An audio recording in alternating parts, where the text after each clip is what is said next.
Dan girman Allah dan annabi ka haƙuri.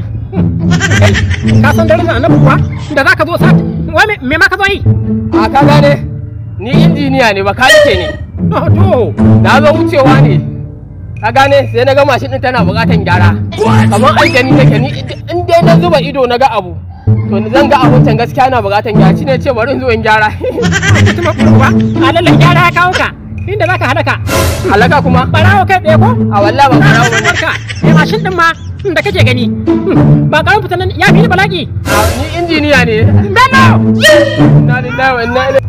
Dan Allah ku haƙuri dan wallahi ba zan sake zuwa ba. Kamar ya? Allah tsautsayi ne. Wallahi tsautsayi ne. Aka tsayi. Wai wannan Yawa, Bello. Na'am Awalu. Har gida an zo kama mashin. Kan bara uban nan kai dan Allah ku haƙuri. Kai ka san ko ni waye? Kan bara uban nan. Na je Maiduguri. Na je Birnin Gwari, na je Naija, na je Katsina, na kashe mutane ba adadi. Amma ka zo har gida. Ka ce da ka sace min mashin? Kan bara uban nan kai ya. Wai wallahi dan Allah dan girman wannan. Ya kai an ka mai. Wallahi wukan nan ma ba za ta yi ba. Ba zan ma iya amfani da ita ba bari da ko bindiga na ma. Yawa. Dan darajar Allah. Dan annabi ka haƙuri. Bayyana ko bindiga. Za ka ci ubanka. Na Allah ga wata dan Allah ya haƙuri ya kyale ni. Yawwa.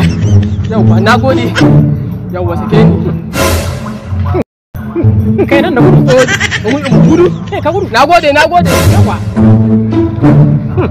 Dan iska ne ni. Ba ka bani ko sisi muna gida daya. Da ma na bari an samu. To kada a gudu.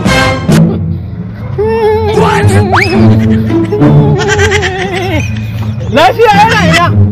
Yana ina ya shiga. Ashe aljani ne ya bace. Inna lillahi wa inna ilaihi raji'un. Yanzu abin da za mu kenan. Aljani ne ya bace. Ya bace. Kana nufin ka ce min ya bace? Ya bace. Yanzu me abin yi? Ya ba sani ba. Ya bace. Ya bace.